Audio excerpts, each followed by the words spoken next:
하나님의 말씀은 요한복음 1장 14절에서 18절까지의 말씀입니다. 요한복음 1장 14절에서 18절까지의 말씀입니다. 제가 가진 성경책 신약성경 142쪽에 있습니다. 봉독하겠습니다. 말씀이 육신이 되어 우리 가운데 거하심에 우리가 그의 영광을 보니 아버지의 독생자의 영광이요 은혜와 진리가 충만하더라. 요한이 그에 대하여 증언하여 외쳐 이르되 내가 전에 말하기를 내 뒤에 오시는 이가 나보다 앞선 것은 나보다 먼저 계심이라 한 것이 이 사람을 가리킴이라 하니라. 우리가 다 그의 충만한 데서 받으니 은혜 위에 은혜로라. 율법은 모세로 말미암아 주어진 것이요 은혜와 진리는 예수 그리스도로 말미암아 온 것이라. 본래 하나님을 본 사람이 없으되 아버지 품속에 있는 독생하신 하나님이 나타내셨느니라. 아멘. 아멘.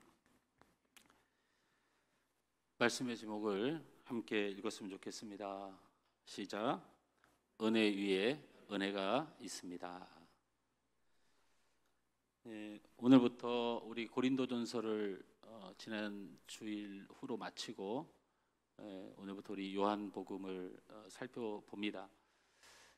처음에 시작할 때에 사실은 전체적인 개요를 설명하고 또 이렇게 하다 보면 성경 공부인지 설교인지 복잡한 경우가 있는데 그래도 한 20시간 정도를 할애해서 요한복음을 설교하게 되니까 오늘은 조금 내용이 이것저것을 이야기하더라도 시작하면서 개요를 살핀다라는 마음도 함께 가지시고 또 이 시간 또 하나님께서 우리에게 은혜를 주시기를 원하는 마음, 간절한 바라는 마음을 여러분 안에 있기를 주님의 이름으로 축원합니다. 우리 앞뒤 옆 사람을 향해서 우리 축복합시다. 반갑습니다. 사랑합니다. 네, 그래요. 하여튼 이 인사를 하자고 할 때는 형식적으로 끄덕이지는 마세요. 네, 그래서 다시 한번 앞뒤 아이템 눈을 마주치고 다시 한번 인사합니다. 반갑습니다. 사랑합니다. 네, 네. 이걸 이렇게 시키다 보면 몇 사람들이 발견돼요. 나는 저 사람한테 인사하는데 저 사람은 딴 데다 인사하면 뻘쭘하잖아요. 네, 그래서 좀 미안한 감도 있는데 제가 오늘 아침에 우리 서하얀 자매가 지금 집회를 가 있는 교회가 저희 노회 목사님 교회예요. 그래서 그거를 한번 보려고 찬양 잘하고 있나 걱정도 되고 그래서 보려고 틀었더니 그 목사님 그렇게 인사를 시키는데 왜 이렇게 부러워 보이는지 그래서 저도 한번 흉내를 내봤어요. 근데 우리 교회는 안 되겠어요. 그냥 어색하니까. 자, 요한복음을 시작하면서 요한복음을 조금 이해하기 위해서 성경 공부 시간이 아니라서 설교 시간이라서 전체를 설명하기는 어렵지만 요한복음의 말씀을 들을 때 가장 기본적으로 인식하지 않으면 말씀이 연결이 안 되는 내용이 있기 때문에 좀 설명을 드려야 되겠다라는 생각이 듭니다. 복음서 하면 네 가지가 있죠. 우리가 성경을 복음서라 부르는 것이 네 가지가 있어요. 마태, 마가, 누가, 요한복음. 이걸 사복음서라고 부르죠. 여러분이 아는 고린도전서라든지 그다음에 뭐 빌레몬서라든지 뭐 이런 것들 서신서라고 부르듯이 신약성경에는 이 사복음서가 있습니다. 이 중에서 세 개를 묶어서 공관복음이라 이렇게 부르는 성경이 있습니다. 사복음서 중에서도 세 가지는 공관복음이라 이렇게 불러요. 그게 마태, 마가, 누가복음. 다른 말로 말하면 요한복음을 빼고 사복음서 중에서 세 가지를 공관복음이라 이렇게 부릅니다. 이것을 왜 공관복음이라 이렇게 부르나 찾아봤더니 쉬 옵티코스라는 헬라어더라고요. 이 세 개의 마태, 마가, 누가 쉬 옵티코스라는 단어인데 쉬가 함께, 그다음에 옵티코스는 보다. 그러니까 함께 보다. 이걸 한자로 옮기니까 함께, 공, 보다, 관 해서 공관복음 이렇게 우리나라가 적용을 했더라고요. 그런데 이거는 어쨌든 뜻은 뭐냐면 마태, 마가, 누가가 한 뜻으로 함께 보는 장면을 기록한 성경. 그래서 마태, 마가, 누가는 예수님의 탄생부터 하나하나가 사건들이 다 겹쳐요. 그래서 시기와 사건을 중심으로 함께 본 것을 함께 기록해서 내용이 거의 똑같습니다. 그런데 요한복음은 그럼 왜 뺐는가?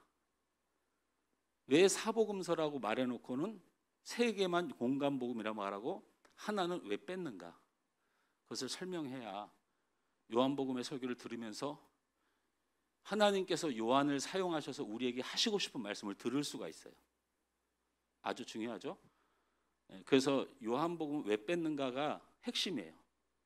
요한복음은 이렇게 기록된 거예요. 마태, 마가, 누가복음은 주후 60년에서 70년 사이에 기록이 됐어요. 이 공간복음 세 개는. 그런데 유일하게 요한복음은 20년 그로부터 20년 후 주 90년에 기록이 됐어요. 이 말은 제가 하나님은 아니에요. 그러니까 오해하지 마세요.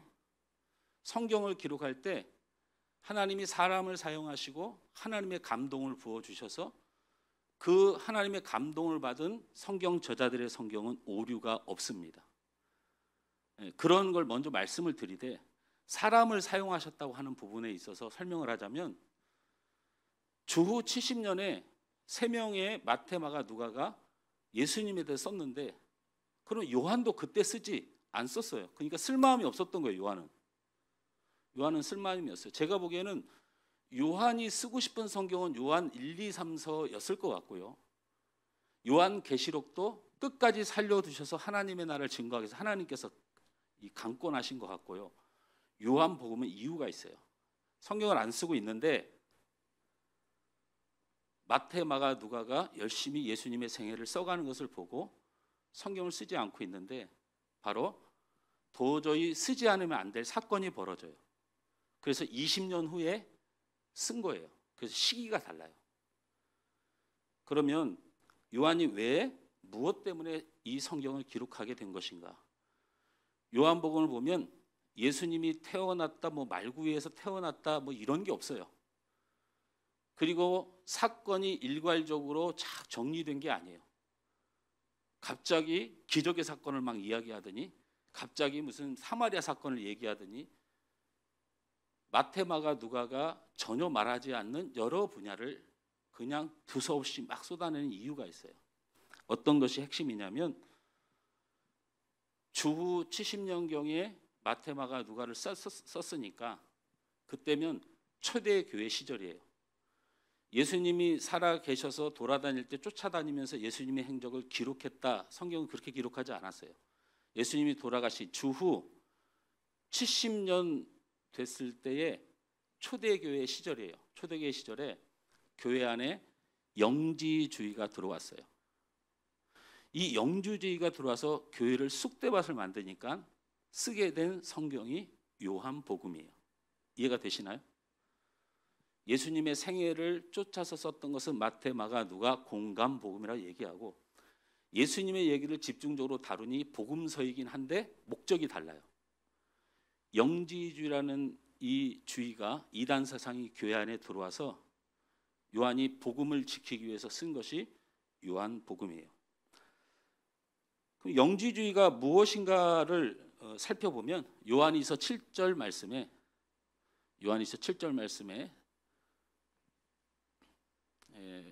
다 같이 한번 읽어봅니다. 시작. 미혹하는 자가 세상에 많이 나왔나니 이는 예수 그리스도께서 육체로 오심을 부인하는 자라. 이런 자가 미혹하는 자요 적그리스도니. 여기에 뭐라고 되어 있냐면 예수님께서 육체로 오시는 것을 부인하는 자라. 자, 이게 영지주의의 기본이에요. 자, 이렇게 영지주의는 예수님이 육체로 오심을 부인하는 사람들의 모임인데 이 사람들을 요한이 얼마나 붕괴했는지를 요한이서 10절 11절 말씀을 우리 다 같이 한번 보죠. 요한이서 자 시작.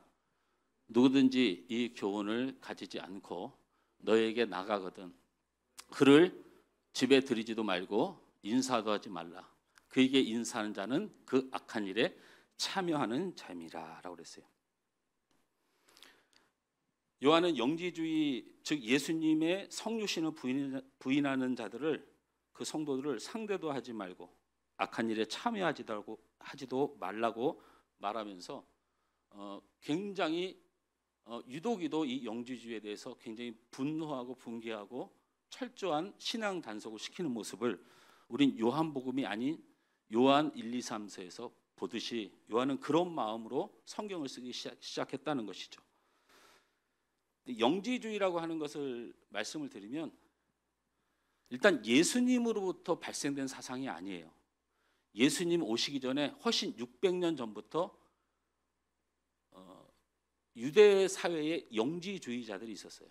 이 영지주의자들의 기본 어떤 신앙 고백은 예수님이 이 땅에 오셨는데 동정녀 탄생이 된 것을 인정했어요. 그러니까 하나님이 오신 건 맞아요. 이미 확인했으니까. 근데 그것만 확인한 게 아니고 예수님이 십자가에서 죽으시는 것도 확인했고 부활하신 것도 확인을 했기 때문에 예수님이 하나님의 아들이다라고 하는 것을 인정해요. 그래서 예수님의 신성은 인정해요. 하나님의 아들이다. 그런데 무엇을 부인하냐면 하나님이 예수님의 몸을 입고 왔는데 사실은 인간의 몸처럼 보일 뿐이다. 인간은 아니다라는. 그러니까 예수님이 인간이 아니다. 이해가 되시나요? 참 말하기 어려운데 우리 장로님이 예를 들면 예수님이 하나님의 아들로 왔어요. 하나님의 아들이 맞아요, 우리 장로님이. 근데 보니까 장로님 흰머리도 있고 막 이러잖아요. 네? 근데 그렇게 보이는 건 사실은 우리가 그렇게 착각을 하는 것뿐이지 인간의 똑같은 몸을 입고 온 것이 아니다라고 이렇게 주장을 한다는 거죠. 그래서 예수님의 인성을 부인해요. 그래서 여러분 잘 알다시피 예수님이 하나님이다라는 건 인정하지만 예수님이 참 인간이라는 것을 부정함으로써 오는 게 뭐냐면 예수님이 십자가에 달려 돌아가실 때 안 아팠을 것이다라는 주장을 해요. 사람이 아니니까. 사람이어야 아플 거 아니에요? 자기의 선한 백성들이 고통받을 때 사람이 가진 감정에 아픔과 눈물이 없었을 것이다. 뭐 이런 주장들을 하기 시작하는 거예요. 그래서 이 영지주의 사상을 가지고 기독교 안에 교회 안에 있던 사람들이 예수님을 굉장히 잘 믿는 사람들처럼 착각을 일으켜요. 왜냐하면 하나님으로는 인정을 하니까 그것에 대해서 굉장히 부각시키면서 신앙적 혼돈과 오류를 세 가지를 가져왔는데 그게 첫째가 예수님이 이 땅의 육체들, 사람들을 위해 어떤 것도 할 수 없는 분으로 잘못 인식시켰어요. 하나님은 육체와 함께하지 않으니까 육체를 신경 쓰지 않는다는 거예요. 우리를 구원하시고 죽으면 천국으로 맞으시고 천국에서 우리를 평안과 위로해 주시는 분이지 이 육신을 향하여 그 하나님께서 이 더러운 육신을 향하여 무엇인가 해주려고 하지 않는다는 거예요. 그건 하나님의 영역이 아니다.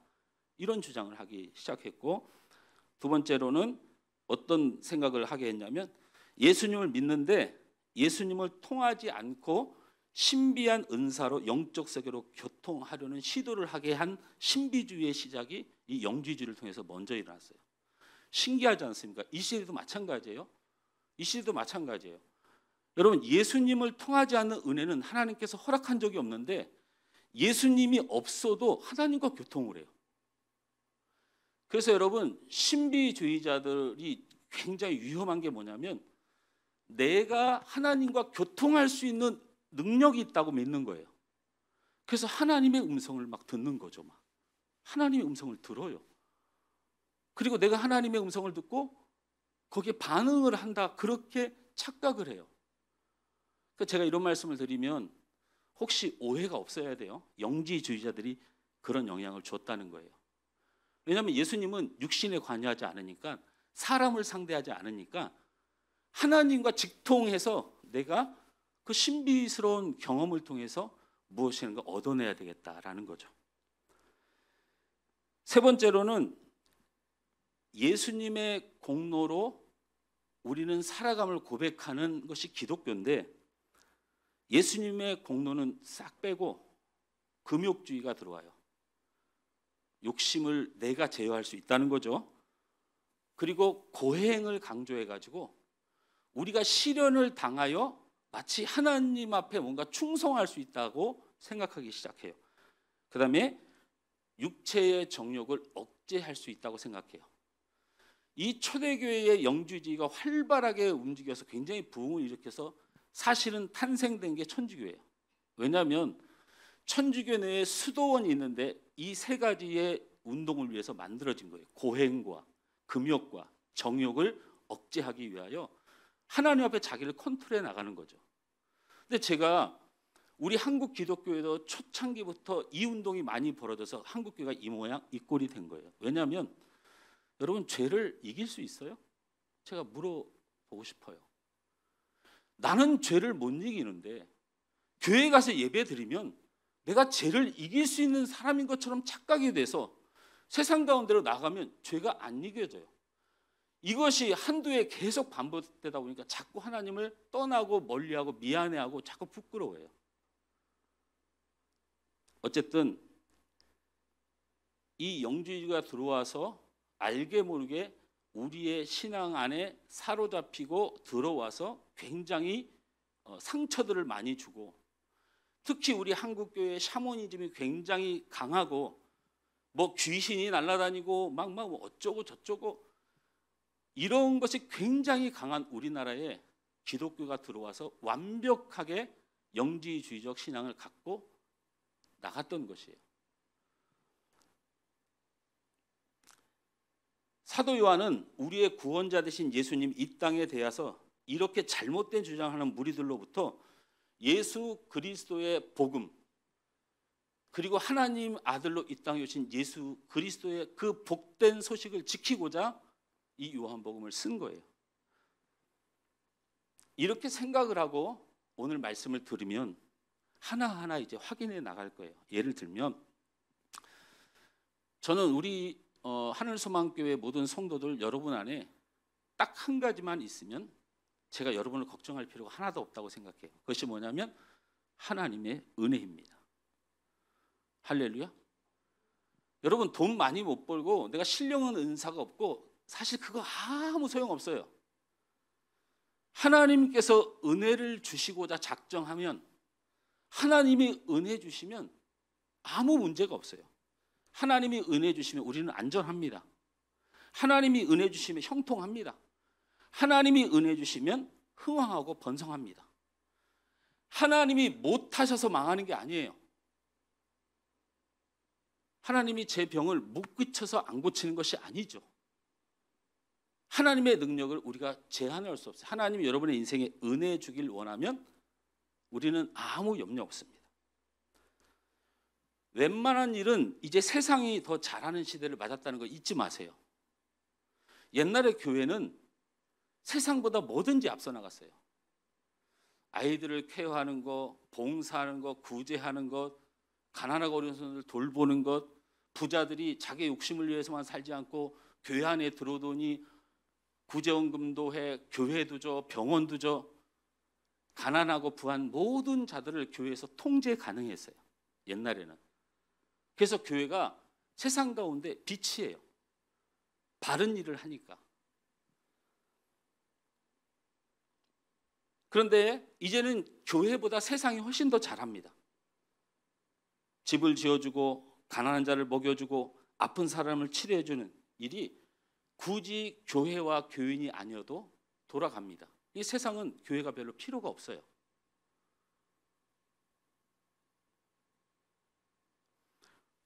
예수의 복음을 위하여 좋은 일을 했던 우리의 컨셉이 옛날에는 통했어요. 근데 좋은 일을 세상이 더 잘해버리니까 교회의 컨셉이 사라진 거예요. 그래서 사람들이 교회를 생각할 때 떠오르는 게 없어요. 우리 문장로님이 기도할 때마다 가슴이, 심장이 막 뛰어요. 우리 문장로님은 기도문을 직접 써갖고 오지 않고 정말 느끼는 대로 기도하는 유일한 우리 장로님인데 지난번에 우리 장로님 동영상 우리 노예에서 굉장히 유명해졌어요. 저 일본 놈들은 다 때려 죽이고 싶으나 하나님의 사랑으로 보듬어야 되기 때문에 이래가지고 난리가 났어요, 방송에서. 그래가지고 우리 목사님 전화해가지고 장로님 신령하다, 시원하다, 속 시원하다. 오늘도 기도가 기대에 넘치도록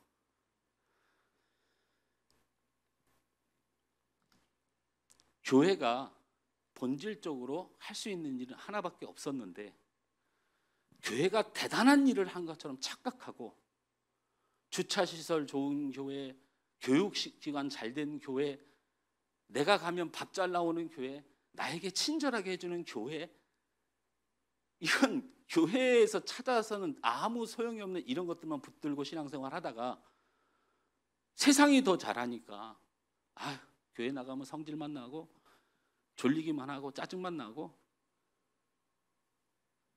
세상이 줄 수 없는 유일한 한 가지가 교회가 옛날부터 지금까지 있는데 우리가 그것을 포기하고 살았어요. 그게 뭐냐면 교회는 하나님의 은혜를 세상에 줄 수 있습니다. 할렐루야. 여러분, 그래서 교회가 가장 잃지 말아야 되는 것이 하나님의 은혜예요. 이 교회가 하나님의 은혜가 있는가? 여러분 안에 하나님의 은혜가 있는가? 세상 사람들은 그걸 봐야 돼요. 물질로 살아봤지만, 건강을 지켜보려고 살아봤지만, 내 바라고 뜻한 대로 살아봤지만 안 되는 세상의 많은 벽을 느끼면서, 세상의 이 어려움들을 느끼면서 하나님의 은혜를 받는 사람들은 나하고 똑같이 살아가는데 어떤 마음으로 살아갈까 볼 때 저 안에 역사는 하나님의 크신 은혜와 위로와 축복과 기적과 살아계심을 봐야 되는 곳, 그것이 교회예요.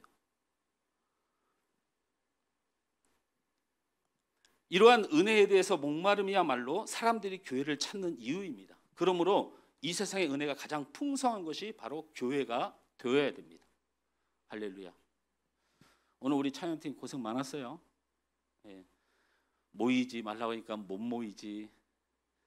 또 이 시스템을 싹 바꾸고 그 인여들을 싹 바꾸고 하니까 방송실이 힘들지. 사적 모임 하지 말라니까 맞출 수도 없지. 아침에 와가지고 고생했는데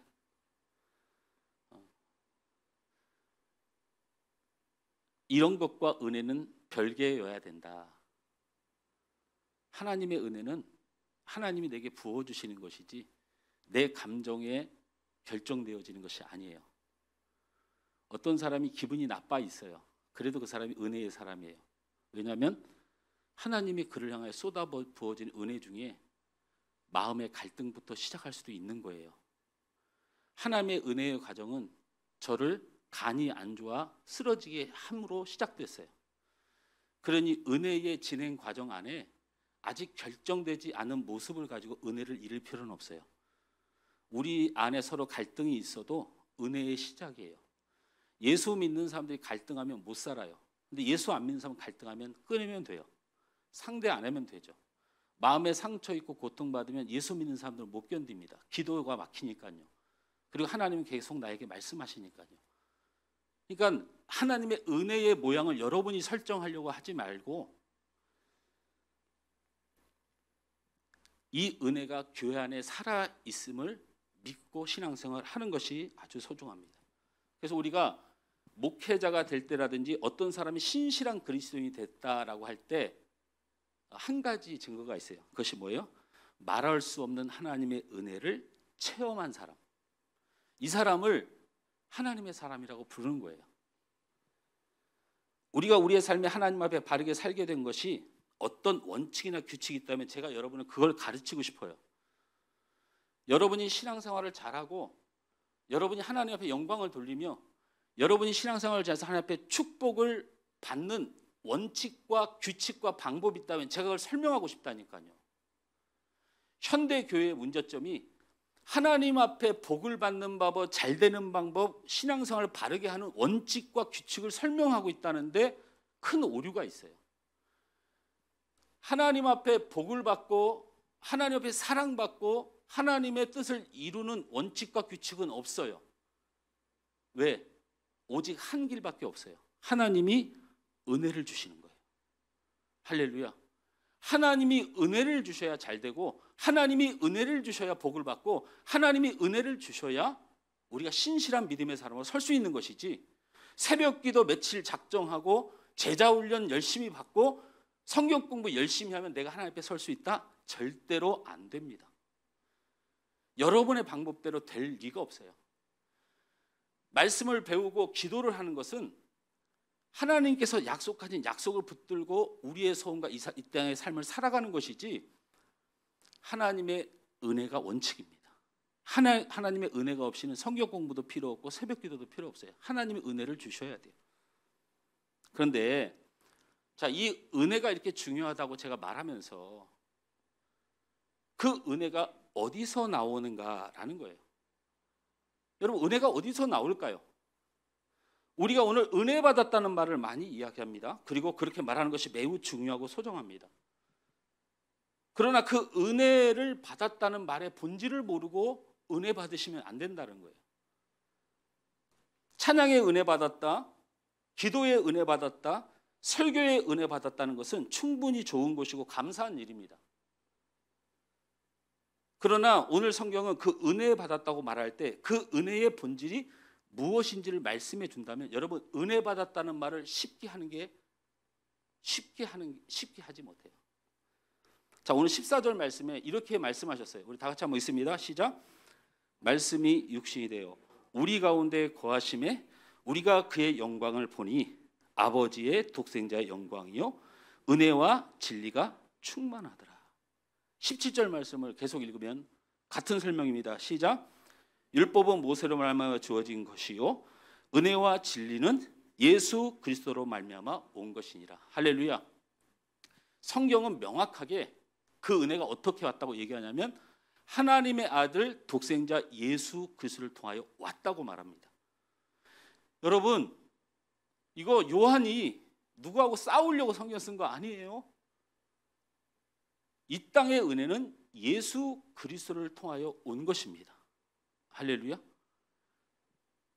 오늘 성경은 그 은혜는 말씀이 육신이 되신 우리 가운데 오신 아버지 아들 독생자 예수 그리스도를 통하여 온 것이라고 말씀합니다. 그래서 여러분, 드디어 어느 정도 답이 나와야 돼요. 신앙생활을 오래 했는데 별로 은혜를 못 누릴 수밖에 없어요. 왜냐하면 은혜는 신앙의 기간으로 안 와요. 안 옵니다. 지난주 찬양에는 굉장히 은혜 받았고 오늘 찬양에는 은혜를 못 받으시 못하면 여러분은 은혜를 몰라서 그래요. 지난주는 시스템이 괜찮아가지고 듣기에 좋았던 것이고 오늘은 시스템이 별로 안 좋아서 안 좋았던 것이지 은혜하고는 전혀 상관이 없어요. 은혜는 신앙의 기간으로 오지 않고 종교적 형식으로 올 수 없습니다. 예배의 형식이 은혜를 결정하지 않아요. 그래서 예배 형식을 고집할 이유가 하나도 없어요. 종교적인 요소에서 오는 것도 아닙니다. 저는 기도가 참 은혜스러워요. 여러분, 진짜 예수님을 통하여 기도가 은혜스러운 사람은요, 은혜는 한 번 왔는데 그것만 오지 않아요. 말씀도 은혜가 되고 찬양도 은혜가 되고 사람만 봐도 은혜가 되고 오가는 길이 다 은혜가 되는 사람이 되는 거죠. 신비한 은사를 통하여 오는 것도 아닙니다. 오직 은혜는 예수 그리스도를 통하여 오는 줄 믿으시길 바랍니다. 우리가 찬양을 드리고 말씀을 듣고 각양 은사로 나아가고 있지만 그 중심에 예수 그리스도가 살아 역사하시기에 은혜가 있는 것입니다. 은혜의 본질인 예수 그리스도의 충만함이 없는데 찬양이 은혜로운 것은 그냥 노래가 좋은 것이에요. 은혜의 본질인 예수 그리스도의 충만함이 없는데 말씀이 은혜로운 건 그냥 설교자가 말을 잘하는 거예요. 은혜의 본질인 예수 그리스도가 역사가 없는 은사는 성경 분명히 아무 능력도 없고 영광도 없다고 말씀하셨어요. 그 은혜의 본체이신 예수님께서 우리 가운데 거하시는 겁니다. 할렐루야. 그러면 우리는 은혜의 충만함을 마음껏 누리며 찬양과 말씀과 삶 가운데 살아가고 있는 것입니다. 신실한 그리스도인은 다른 게 아닙니다. 예수님이 함께 하심을 믿는 성도를 신실한 기독교인이라고 말하는 것입니다. 내가 어떤 것을 많이 했고 어떤 봉사를 많이 했고 뭐를 잘했고 내가 그렇게 고백하는 사람이 신실한 그리스도인이 아니고 예수님이 내가 죄인 되지만 나를 사랑하신다고 믿는 거예요. 잊지 마세요. 은혜는 예수님만 주십니다. 은혜는 예수님만 주셔요. 말씀을 하면서 제가 분명히 말씀드렸습니다. 우리는 은혜이면 산다. 교회는 은혜만 있는 곳이다. 그 은혜는 예수님이십니다. 그리고 그 은혜는 예수님만 주십니다. 은혜가 없는 곳에 모든 것은 울리는 꽹과리고 요란한 수레에 불과한 것이죠. 그러면 예수님은 우리에게 어떤 은혜를 주시겠다고 약속하셨을까? 은혜는 예수님이고 예수님이 우리에게 은혜를 주시는데 성경은 예수님이 주신 은혜를 정확히 규정해 놨어요. 그러니까 아무거나 막 받았다고 은혜라고 하면 안 돼요. 예수님이 우리에게 주신 은혜를 정확히 규정했다는 거예요. 16절 말씀 다 같이 읽습니다. 시작. 우리가 그의 충만한 데서 받으니, 자, 받습니다. 예수님의 충만하심 가운데 뭔가 받아요. 근데 그 받는 게 뭐냐면 은혜 위에 은혜로라. 우리가 받는 게 뭐냐면 은혜 위에 은혜. 그래서 오늘 말씀의 제목이 은혜 위에 은혜가 있습니다 라고 했어요. 예수님이 주시는 은혜는 바로 은혜 위에 은혜라는 것입니다. 이 예수님이 주시고 우리가 받게 될 은혜 위에 은혜는 무엇일까? 첫째는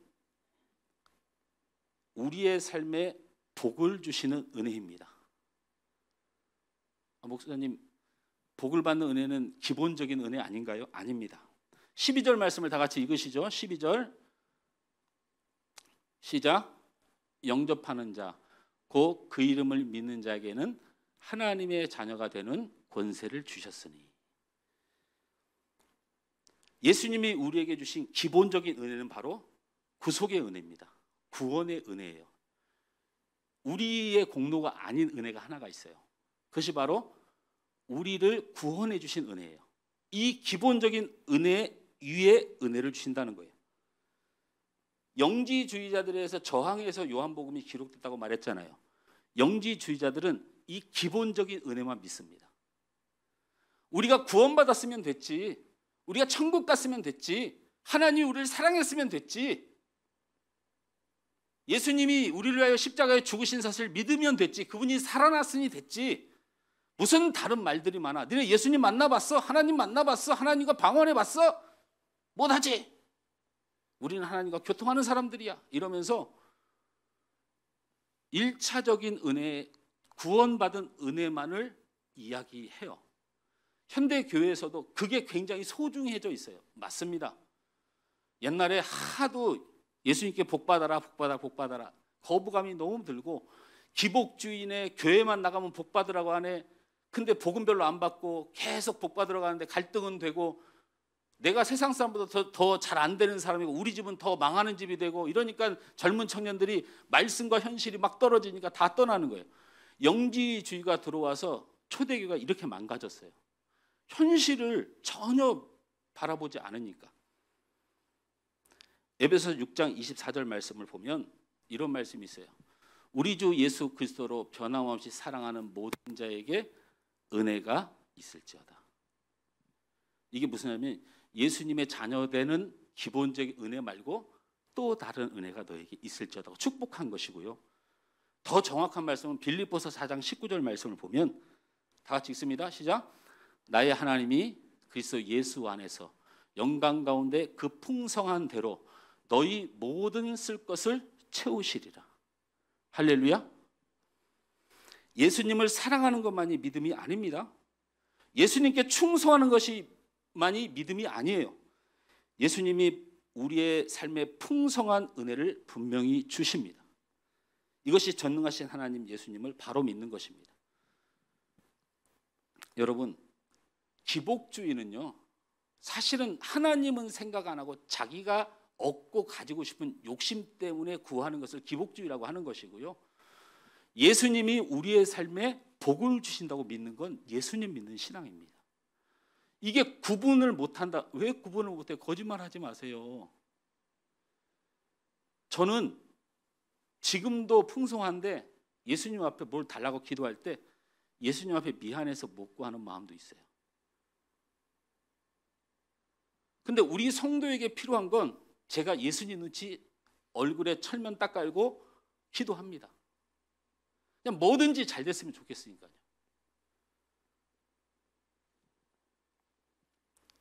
여러분의 신앙의 줄을 정확히 잡으세요. 교회 가면 경건하고 하나님을 만나고 신령한 건 맞지만 하나님 앞에 구하여 받는 것이 교회의 축복입니다. 이것이 여러분의 욕심, 여러분이 너무 세상적이고 너무 세상에 바라는 게 많고 기복주의고 이런 거짓에 가려져서 구하지 못하는 교회가 되어져 가고 있어요. 근데 아닙니다. 예수님이 주십니다. 오늘 예수님이 은혜 위에 은혜. 그 첫 번째는 바로 우리의 삶에 풍성한 은혜를 주십니다. 그러니까 여러분 구하십시오. 두 번째 은혜 위에 은혜는 끊임없이 주시겠다는 은혜입니다. 은혜 위에 은혜라는 단어가 성경에는 one blessing after another라고 기록되어 있어요. 받은 후에 또 준다라는 뜻이에요. 은혜 위에 은혜라는 단어를 해석을 그렇게 해놨다니까요. 주고 또 주고 또 주겠다. 예수님은 우리에게 복을 그렇게 약속하셨어요. 그래서 공동 번역에는 은총을 받고 또 받다라고 번역이 되어 있어요. 그러니까 예수님께서 우리에게 은혜를 주시는데 은혜의 두 번째 원칙은 계속 주셔요. 중단되지 않고 계속 주시는 은혜가 바로 예수님이 우리에게 약속하신 은혜입니다. 오늘 성경은 예수님의 은혜가 충만해서 흘러넘쳐서 그 은혜가 끊이지 않고 흐른다고 말씀하셨습니다. 근데 여러분, 왜 은혜를 한 번 받은 그런 모습으로 살아가는지 잘 이해할 수가 없어요. 여러분이 죄인입니까? 미안해하지 마세요. 죄송해하지 마세요. 무슨 예수님 앞에 가책을 느끼고 그러십니까? 여러분 그것 때문에 못 받는 거예요. 말씀을 듣고 믿고 구하여 그 말씀 의지해서 부르짖고 하나님 얼굴 바라보며 구하면 됩니다. 우리 예수님이 준비하신 우리의 축복은 넘쳐서 흘러넘치는데 우리가 그 예수님이 흘러넘친다는 걸 못 믿어. 그래서 우리 마음에 괜히 미안해, 가책이 느껴져, 죄송해. 우리 예수님은 우리의 소양이나 우리의 능력으로 은혜를 주시는 분이 아닙니다. 우리의 소양 때문에 우리의 능력에 따라 우리의 됨됨에 따라 은혜를 선택해서 주시는 분이 절대로 아니라고요.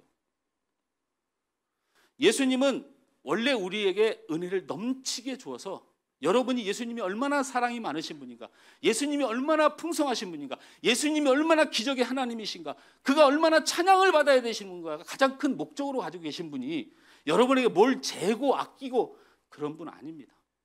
예수님은 분명히 여러분이 믿으시면 넘치고 또 주고 또 주고 또 주십니다. 미안해할 필요 없어요. 미안해할 필요 없습니다. 우리는 끊임없이 사랑하기 힘듭니다. 지치고 상하고 한계가 옵니다. 교회에서 봉사하고 헌신하는 사람들이 헌신하고 봉사하고 사랑하다가 지치는 이유가 뭐냐면 못 받기 때문에 그래요. 그래서 우리는 끊임없이 주는 건 불가능한 것들이 우리예요.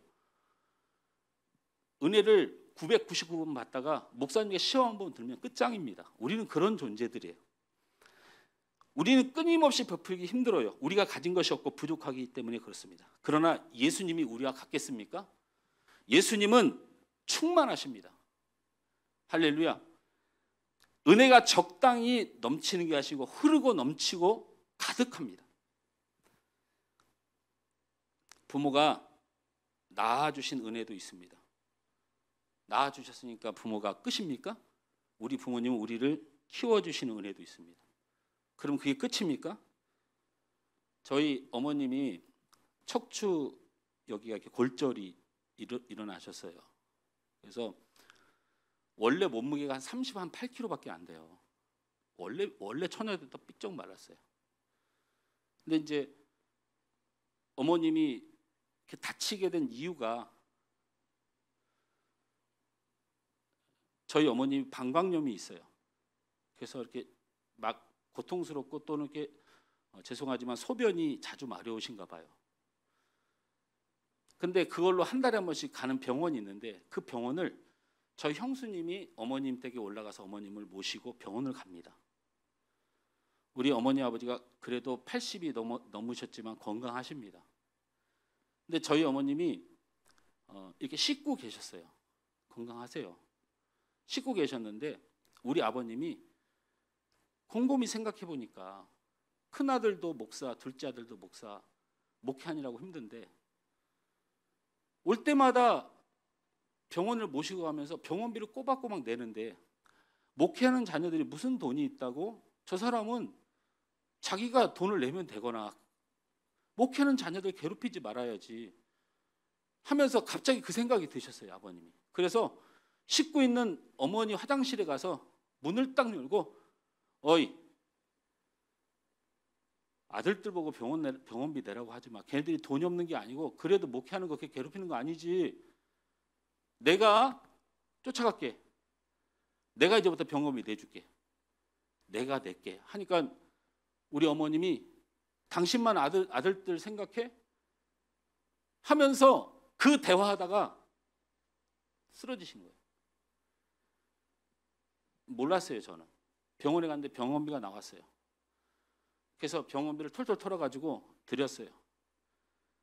그리고 나서 나중에 집에 가서 알아보니까 자식들 힘들게 하지 말자고 말하다가 넘어지신 거예요. 그리고 그 다음날 또 갔어요, 미안해서. 그랬더니 시술 받으시고 들어 누우셔서 나한테 손으로 이렇게 해요. 자꾸 손을 이렇게 해요. 그래서 왜요? 허리춤을 이렇게 침대를 이렇게 해요. 그래서 왜 저러시나 했더니 제가 낸 병원비를 그 침대 밑에 숨겨뒀다가 그걸 나한테 다시 주려고 그 아픈데 그러고 앉아 있어요. 자식들 걱정하다 다치셔. 제가 저희 어머니보다 돈 많아요. 부모의 사랑이 모자랍니까? 아니잖아요. 아니잖아요. 우리 부모님들이 우리에게 돈을 못 주고 앞길을 못 열어줬을지 몰라도 그리고 성격이 그럴지 모르고 환경이 그럴지 몰라도 저는 우리 부모들이 자녀들을 사랑하는 깊은 진심이 있다고 믿습니다. 하물며 우리를 위해 십자가를 지신 그 주님이 한 번도 아프시다 눈물 흘린 적 없는 주님이 그 여인들에게 내가 가도 울지 말고 사람들 잘 살펴주고 그 주님이 여러분께 주실 것이 없다. 그렇게 믿으세요. 자기 목숨까지도 주시는 분이 여러분을 위하여 확실하게 주십니다.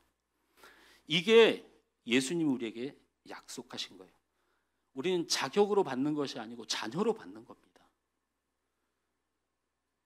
우리는 자격으로 하나님을 받을 게 없어요. 하나님의 자녀로서 받는 것이죠. 세 번째 은혜 위의 은혜는 여러분이 죄인이 아닌 은혜입니다. 제가 왜 은혜 위의 은혜라는 단어를 자꾸 반복하냐면 영어로 쓴 게 다르고 영어는 넘치다라는 표현을 썼더라고요. NIV에서. 그래서 제가 그 말씀 붙들고 전파하는 거지만 원어로 보면 은혜 위의 은혜라는 단어의 위의 자가 헬라어로 안티라는 글이에요.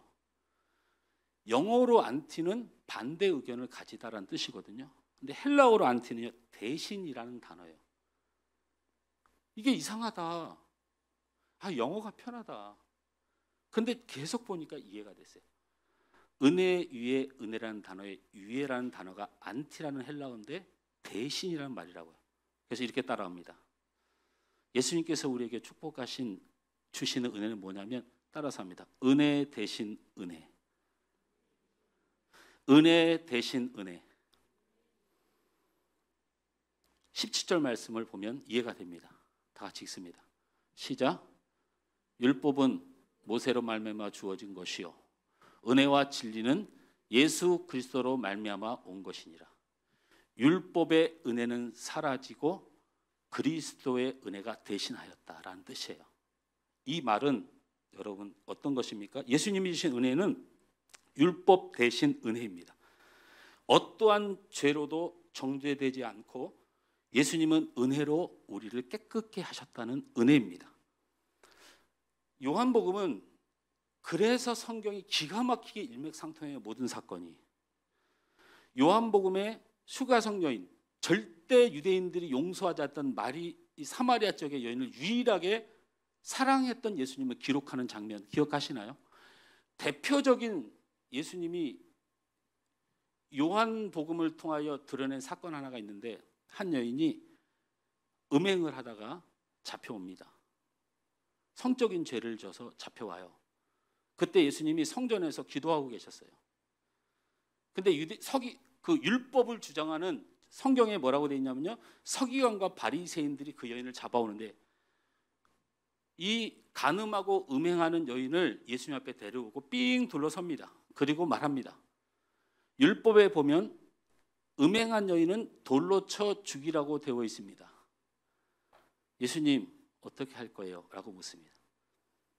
그러자 예수님이 기도하시다가 자리에 일어나서 그 여인 곁으로 가서 땅에 글씨를 하나 씁니다.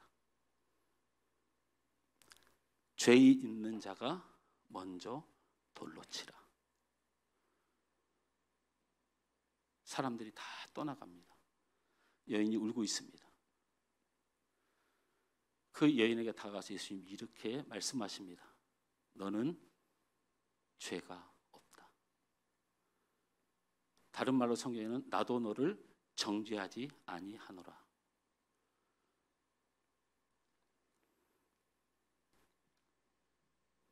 사랑하는 여러분, 예수님은 은혜 대신 은혜로 율법으로 정죄하지 않고 법조문으로 여러분을 망가뜨리지 않습니다.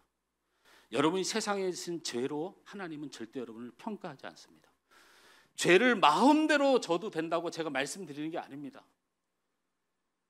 우리 인간의 연약함의 죄로 여러분을 하나님의 자녀로 그 죄 때문에 거절하지 않습니다. 바로 예수님의 은혜로 우리를 정죄하지 않습니다. 말씀을 맺습니다. 영주주의자들은 예수님이 우리를 구원하시기 위하여 십자가에 주신 예수님의 은혜, 구원의 은혜, 하나님의 신성적 은혜만을 바라보게 합니다. 예수님이 육신을 입고 오셔서 우리의 삶에 은혜를 주신 것을 믿지 못하게 합니다. 그렇게 하나님의 거룩한 은혜만을 대하다 보면 우리가 미안해집니다. 현실적인 육신의 삶과 거룩한 삶 사이에서 갈등하다가 멀어집니다. 왜 청소년들이, 왜 대학을 가고 대학생들이 직장을 가고 결혼을 하면 교회를 안 나오는지를 곰곰이 생각해 봐야 돼요. 얼마나 하나님의 사랑이 크신지를. 너희들이 죄를 지을지라도 그 죄를 우리 주님이 감당하시니 다시 일어나야 한다? 안 가르치니? 네가 주님께 구하면 네가 할 수 있는 것 이상으로 넘치게 주시겠다고 안 가르쳐 주니? 계속 죄 짓고 계속 바라고 그런 일들만 강조하게 하니 이제는 그 하나님 앞에 면목이 없어지고 볼낯이 없어지고 고개 돌리고 싶고 그냥 멀리 가고 싶습니다.